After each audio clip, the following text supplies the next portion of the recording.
Welcome to the Power of Design podcast, where we have inspiring conversations that explore the intersection of architecture, construction, and real estate, so we can understand the dynamics and trends that shape an exciting and powerful built environment. This is your host, Jack Osa. In today's episode of the Power of Design podcast, I'm talking to a very inspiring person. His name is André Collins. Like myself, André is a first-generation immigrant who took the opportunities presented to him and through hard work and dedication built an exciting and fulfilling life journey. André is originally from Jamaica and currently a commercial real estate broker for Lincoln Harris in Charlotte, North Carolina. During our conversation, we talk about creating your own destiny, curiosity, determination, and how to create value in commercial real estate transactions. This is my conversation with André.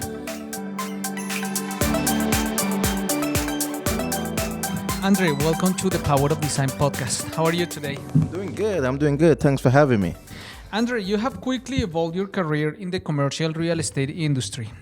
What's your biggest motivation to keep learning and take advantage of new opportunities? My biggest motivation is ultimately, I would say it's grassroots, based on the fact that, I'm immigrant coming to another country and, don't have a lot of resources. So being that I don't have a lot of resources, I have to stay on the grind all the time and leverage, as much opportunities as I can possible. So my biggest motivation is ultimately to, come, see, and conquer, and ultimately be able to support my family as much as I can here in the U.S. and back overseas in Jamaica. Awesome, man. I can totally relate to that. Yeah. Tell me about yourself. Where did you grow up? I grew up in Kingston, Jamaica, and also St. Catherine, Jamaica. What I like to say, a third world city boy, so to speak. So, grew up with different family members. My mom, hardworking mother. She, from working from Burger King to police detective. So she's in the constabulary force, or police force, I should say, in Jamaica for almost 30 years now. And grew up in a pretty strict household, for one, but at the same time, got a lot of exposure to, the more, more challenging part of, being or living in a city. That's the crime and violence, getting exposed to all that stuff. And I knew there was a better way. Got pulled into all different type of things, whether it's, gang violence, drugs, you name it, exposed to all that stuff. But I wanted a different way out. So I was pretty talented as regards to sports, and I saw it as a means for kind of creating a way out of my situation. So I was actually a soccer player and also a track athlete. I'm one of the best athletes in the country, and traveled all over the world as a junior athlete that represented Jamaica, from Europe to Africa to Asia, North America, South America, you name it, and represented the country. And I was on the radar of a lot of colleges here in the U.S. For full scholarship opportunities. Being said, I was very injury prone. So I was very injury prone. So in my senior year of high school, what ended up happening was I tore, my meniscus. And what actually happened was, in fear of losing my scholarship, I wanted to kind of take a deep dive, and I had the assistance of my high school coach, mentors, that kind of assist me along the way. But ultimately made a decision to come to Charlotte, North Carolina. The national team coach for the Jamaica track and field team was the head coach at Charlotte in UNC, Johnson C. Smith University. And he offered the opportunity to kind of come to Charlotte, North Carolina, start fresh, even though I was, coming off an injury, but probably come for 2 years and then transfer to one of the Division I schools that wanted to recruit me, and then end up coming to Charlotte. So I've been in Charlotte for uh, now for 13 years. Yeah, so being in Charlotte for 13 years, came here full scholarship, just, seizing the opportunity, studied, banking and finance at Johnson C. Smith University. So that's a historically black college here in Charlotte, North Carolina. It's the longest I've ever been outside my country for one, even as a junior athlete traveling the world. So there was still some culture shock when I came here. And but I understand the value of relationships and opportunity and making the best out of the opportunities. And I was able to, make friends, have mentors over the years that kind of help and guide me, keep me on the right path. Yeah, that's an amazing story, man. I'm really inspired and happy to share with you. I know you and I have talked sometimes. I'm also an immigrant, and I'm sure we face very similar situations, that we could, to take many different ways, but, having your mind on always doing the right thing and doing your best in every opportunity you can is what takes you there. And this is, the story of the American dream, man. If you work for it, you can get it, you can achieve it. And then once you're at that point where you are, and I think I am as well, it gives us a platform to help others. Yes. Give them an opportunity, give them, just letting people know that you can do it. Some people, maybe they just don't even consider, what's possible. But for sure, I'm always very thankful about, we're not only Charlotte, but, the country that opened the doors for us and give us that opportunity. Awesome. Tell me about, you said then you graduated from Johnson C. Johnson C. Smith. And then what was your first job? So my first job was a financial analyst. I work in corporate finance. In FP&A is the Department of Financial Plan Analysis for Belk Inc. So they're headquartered here in Charlotte. They're one of the largest family-owned, at the time, largest family-owned retail department store company in the Southeast, and I had the opportunity to grow from there. Actually, the relationship started from when I was a sophomore in college. I was the first Belk scholar for the university, and what basically happened was, being the first Belk scholar, I had the opportunity to shadow a lot of executives being a sophomore in college.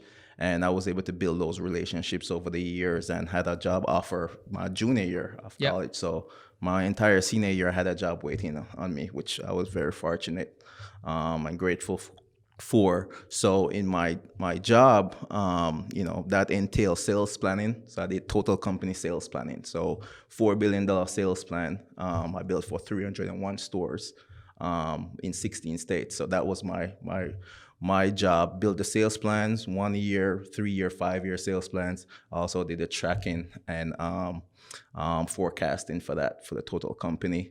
And I'm the type of person, I get bored pretty quickly. Yeah. Well, so, that job looks like a big responsibility for a person in your first job. Yeah, it was. And the good thing was I had a great team to support me and guide me along the way. And then, again, I tend to get bored pretty quickly. So, I saw the opportunity. I was seeking an opportunity just to learn more. I was eager to learn more and grow. So, my original passion was to be an architect. And if I share this with you, I wanted to be an architect. I used to, from high school days, I would, I used to be the top student in high school for technical drawing. So I used to have my T-square, my, 60-30, my 45-45. Nice. I used to draft on those days. I loved it, enjoyed it. But ended up in finance, and then I was trying to find a way back into that aspect because I love problem solving. I love the tangible side of things. I like seeing the product of our hard labor. So what I ended up doing was exploring opportunities to um, assist the real estate department some more. So I transitioned into a role, still doing my sales planning job and responsibilities, but I transitioned into a role. Well, I actually got promoted after a year and a half to a senior analyst, where I was not only doing sales planning, but I was also doing the capital budgeting and planning and expense planning for real estate and facilities for the company. So any new store development, relocation, space reduction, anything real estate, I was a senior analyst that supported that for the company. Nice. So that excited me. That had me waking up every morning excited to go to work. And then again, I wanted more. Sure. And I built relationship with the various executives at Belk and the head of the vice president for real estate at the time. Kind of learned through researching and talking with him about opportunities of Masters of Real Estate program. So I enrolled in the UNC Charlotte Masters of Real Estate program. Yeah. So there I went for 2 years part-time while, I was at Belk at the time. And Belk was actually going through acquisition. And it being an FP&A, financial plan analysis, our team was pretty heavy supporting acquisition of our company because usually call us the dark side because we know everything. That's right. In the middle of everything. You see the numbers. Yes. So being so deeply involved with that aspect of things, I knew what was coming. Yeah. And then being that I was already in grad school, I was kind of more open to the idea of making a transition. And then being from another country, I didn't know too much about the various companies and relationships and all that. So what the UNC Charlotte program provided for me was the foundational aspect of the industry for commercial real estate and also relationships. Sure. Because from my understanding, their curriculum is influenced by a lot of the most successful developers, brokers, architects, stakeholders, industry stakeholders for the industry. So being involved in that program, I was assigned mentors. I was assigned, but I was just given the, everything I needed to kind of build relationships. And I learned about Lincoln Harris, and Lincoln Harris had the opportunity. It wasn't a senior financial analyst opportunity, it was an analyst opportunity, but I was like, if it's the only way to get in the door, I'm going to take it by any means, if it's a pay cut, so I took the leap of faith. Can you give me a brief overview of who Lincoln Harris is in general? Yeah. So Lincoln Harris is a full-service commercial real estate firm headquartered here in Charlotte, North Carolina. We're an affiliate of Lincoln Property Company, which is headquartered in Dallas, Texas. Lincoln Property is much larger firm. They're in every state, and they're also in Europe, I believe. But they have a relationship with my CEO, Johnny Harris, which is a prominent developer here in Charlotte. So Johnny Harris and the merger with Lincoln Property, hence the name Lincoln Harris. Got it. Again, we are headquartered here in Charlotte, North Carolina. We have a office in Raleigh, North Carolina, and we have teams deployed all throughout the various states in the Southeast. Got it. So we're pretty active in the market from a development standpoint, full service, property management, brokerage, you name it. Got it. Yeah. And what's your role today? What do you do? So in my current role, I'm a full-time broker advisor. So I represent, corporate service account client, as well as a lot of third-party, clients, whether it's individuals or institutional clients. So do a lot of buyer and seller representation, as well as tenant and landlord representation, and it's all based on relationships, and you get pulled in several directions based on the need and where you can add value. Because I've been fortunate to be in a team where we complement each other in so many ways, and that's the strength of our team, where we trust each other and we complement each other in so many different ways where we're able to kind of expand our tentacles out as far as possible. Sure. In that So what would you say is your biggest talent and skill when you're helping your clients through these transactions? Yeah, well, I think it's the ability to analyze, really complex matters and and kind of simplify it. Nice. So I like, as I mentioned before, I love challenges and I love to take on the most challenging task. Yeah. Even if it's has the lowest return sometimes, but for me, it's how much I can learn. For the most part. Sure. Same way I joined Lincoln Harris. It's like I didn't care about the money at first. I just wanted to get my foot in the door, learn as much as I can, and then kind of build from there. Yeah. So I applied to every single thing I do.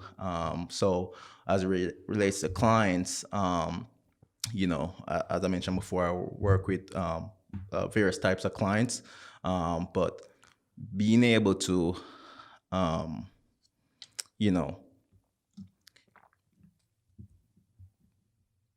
kind of seek out those or kind of assist clients that have various challenges, so to speak, whether it's, figuring if they should sell their asset and trying to understand what are the advantage or disadvantage to that. So being that advisory capacity. Yeah, so in order to do that, what kind of resources or tools do you use? I guess there is a lot of, market research to understand what's going on, and then a bunch of Excel formulas or something like that. Yeah. So that's one of my strong suits. So my friends tend to call me Excel Ninja. Whoa, that's a good one. Yeah. So I was gonna call you Excel Master. Yeah. But Ninja sounds better. Yeah. So from my corporate finance days. So one of my strongest skill set is I know how to manipulate Excel to do things that people don't know Excel can do. And how did you learn that?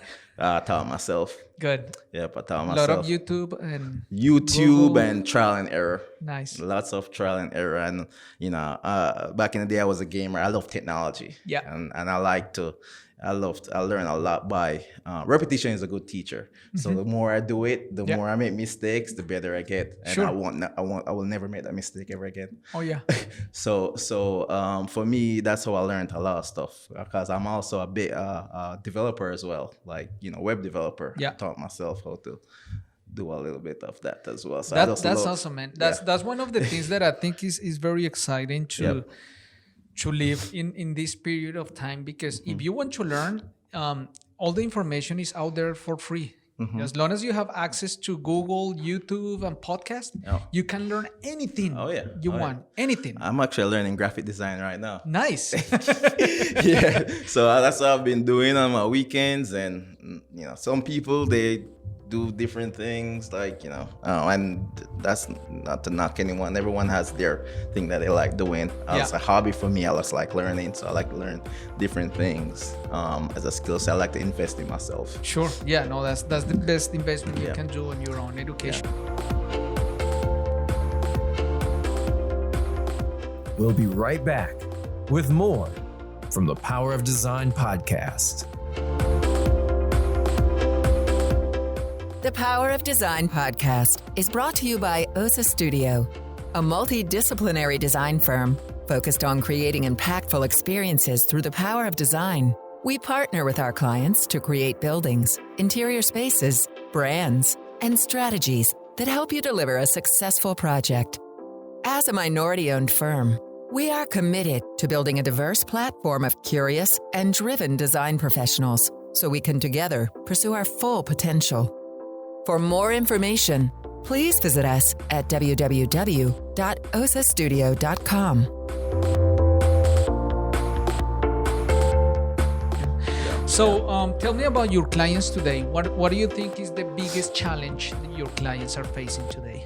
Well, one of the most obvious challenges is what we're facing as a nation, as the world, so to speak, with COVID and how it's changing the dynamics of how people think and interact with each other. So it depends who we're talking to or what type of property user we're talking about. But I think for the most part, people are ready for things to go back to normal from that standpoint. And if we're referring to, the landlords and the sellers out there, for the landlords, they're looking for things to normalize and not for the market to kind of impact or based on demand and so, well, more so demand. The COVID-19 to affect demand, which ultimately affects rental rate. So they're trying to they're hoping their best for that to kind of remain consistent, as well as tenants. They're looking for deals. So there are a lot of tenants out there still pretty active, looking for space. And just the way we think about utilizing space has changed so much as well. In terms of head count per square feet, usable square feet. In terms of air circulation, access, all these different things. So I think that's one of the biggest challenges that I've seen. I've been kind of working with clients through as well. Yeah, I think that's pretty common across the board in real estate, design, construction, anything that affects the built environment, because we've been having like a really good run for many years where things are stable. You predict rates, you predict that, and it's quick, easy math, and now everything got shuffled. And but I think it's even interesting because now it's giving us an opportunity for innovation. New ideas. How do you restructure deals? How do you reuse the space? How do you come up with new ideas? Since you're a technology lover, tell me about your ideas, because I know you're not only in the real estate world. yeah. I mean, I've been researching a lot of different things from that standpoint. I think the proper terminology is CRE tech. So I like learning about the different companies that are out there that are bringing new and innovative ideas to kind of help employers and landlords bring tenants back in the building. So whether it's various technological advancement for even simple things like hand sanitizers to certain robotic systems that can help to improve the building and make it more efficient from a circulation standpoint, leveraging artificial intelligence and leveraging even Bitcoin. There's different things out there and cloud system, and so to me, I like to take it all in for the most part, and every chance I get, I try to apply it. I always, when I'm having client meetings, I always, seek opportunity to kind of throw out some ideas in terms of things they can do, especially when I'm working with build-to-suit clients, because then they're doing those grown-up developments where they're starting from scratch, and they have the ability to kind of be a lot more flexible in terms of how they're designing their buildings and how they utilize their space and how they can leverage technology to so they can get the best bang for their buck when they're occupying the building, as well as in terms of the future valuation of the property as well. Sure, yeah, that's pretty interesting. I really think that the response we're having to this situation is what's gonna make or break many new businesses. It's interesting because some people are doing pretty bad, not making money, and then at the other side, there are some other companies that they're exploding and making a lot of money and creating new businesses. So it's interesting how the condition just forces people to just go deeper to whatever they're focused on. Yeah, definitely. What other things do you have in mind as far as your future? How do you see yourself growing into the marketplace, adding value with your ideas, all the things that, because you're probably gonna get bored pretty quick from what you're doing right now. I mean, that's all things, because even when I was an analyst, I used to automate everything I do, like all my models I would automate. So like something that would probably take a department probably like a week to do, I would automate, and it takes like 2 minutes. So then when I transitioned into brokerage, I've been in brokerage for, I think this coming May is going to make 3 years exactly. And I've just kind of been feeling everything out for the most part, learning as much as I can. Even though I've been exposed to so much, but still there's, you can't learn too much. Yeah. So what I've been doing is, I like to, I mean, my team can tell you this, like probably once every month, I'm always on some demo call with some new tech. Yeah. trying to kind of improve the way we kind of do our, streamline our business. And, simple things like, even before COVID, simple things like DocuSign that, helps us streamline our business pretty well. And a lot of people we work with a lot of decision makers, our primary decision makers. So they're pretty busy and they have a lot on their plate. So, as their advisor and as their commercial real estate broker, I think it's on us to kind of come up with ways to kind of help make their lives a lot easier. So I'm all about leveraging various tools and technology to get the job done and make the transaction or negotiation process as seamless as possible. So there's various tools out there that I use. And then I know you asked me earlier about what I do.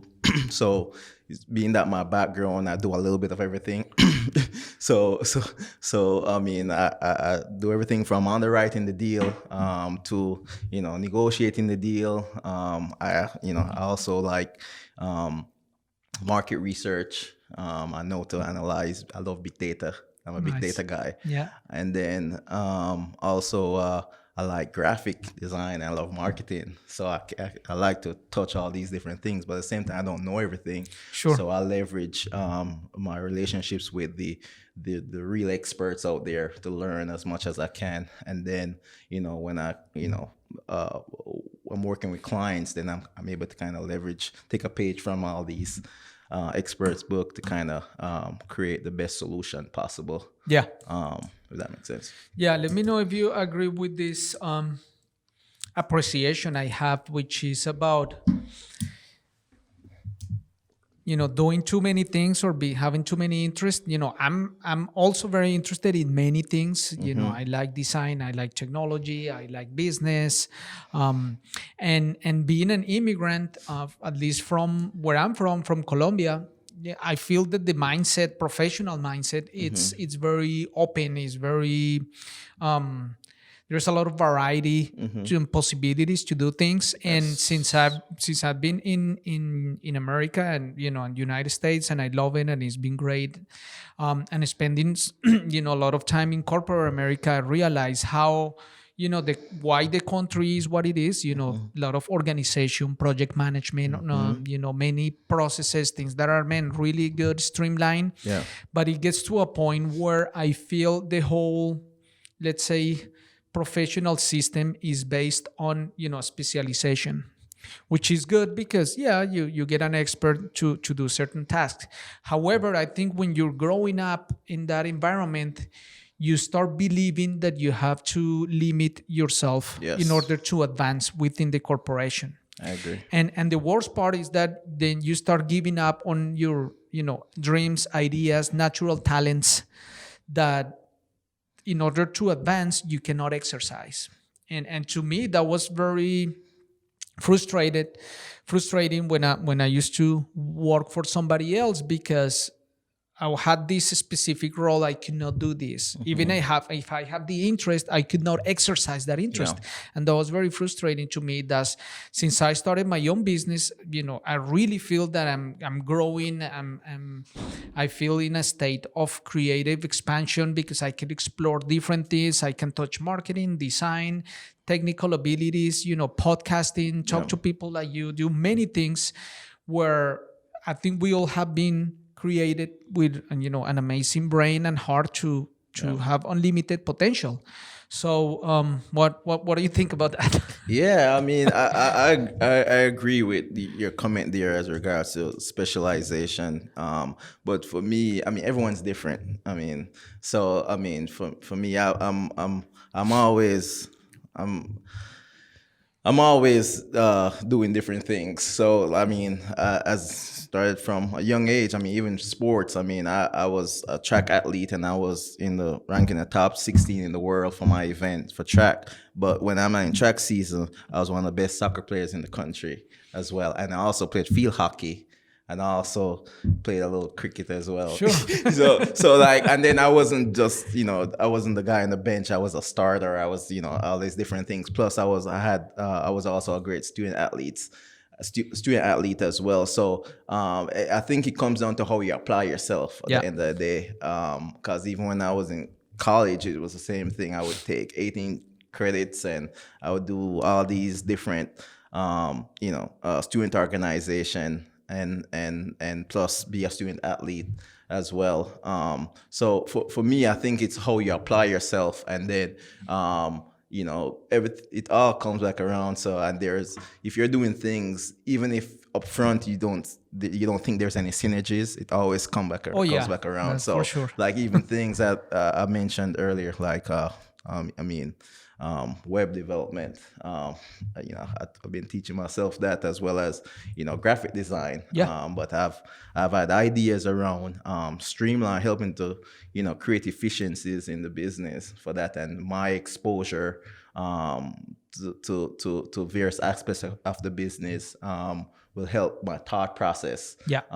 From that stand, that doesn't mean I'm going to be the developer, or the graphic designer, but I can speak that language, and I know what to ask for. I know how to communicate or articulate my needs, or so to speak. So it all comes around. So it's sometimes when for me personal, when I do these different things, it's just, I guess, self-improvement. Sure. I invest in myself, and I might not need that skill set or apply what I've been exposed to right there and then, but it always comes back around. And that's what I've been doing all my life, and that's where I am today, and how I've been evolving in my career. What advice would you give a young professional in our industry, that they're kind of getting started and they have big dreams and aspirations? What advice will you give them to go after those dreams? Yeah. Well, I would say just, you have to be self-motivated. No one's gonna, want it for you more than how you want for yourself. So you have to be self-motivated, hungry, and understand, kind of, even if you don't know what your true purpose is or what you want, write down your goals or what you want to accomplish, and then not just your goals, your goals, but also under those goals, create like action plans to achieving those goals, and then get out your comfort zone. Put yourself in places that no one else would want to go. Meet different people from different backgrounds. Relationship is everything. Relationship is truly the best currency out there. Oh yeah, better than money. I know. Actual money. So I mean, don't be afraid to kind of take on challenges, and don't ever think that you're above anything or anyone, in the sense that you're not too big to just remain humble no matter what you do, and obviously do things that are reasonable, but at the same time try to be open-minded, and sometimes try to be a little vulnerable if you can, because then that opens up a lot of doors, and a lot of people open up to you, so you can open up to them, and then you can kind of tap into different types of drivers that build great long-term relationships. Sure. For that part, I would say the core or the most important piece is definitely you have to be self-motivated first, and then kind of create a plan, and then work towards it, and then be a little bit more vulnerable and being okay with being in uncomfortable situations, meeting people, different places that are different from you, which is okay. Yeah. And then, That's awesome, man. Yeah. That's awesome. Yeah. Well, Andre, thank you so much for your time today. I really Thank you for having me. appreciate who you are. I really admire you. Everything you have done it's amazing, and I can't wait to see what's next, because I think the best is yet to come. Yeah, thank you. Thank you very much. I appreciate you having me. Thanks. Yes, sir.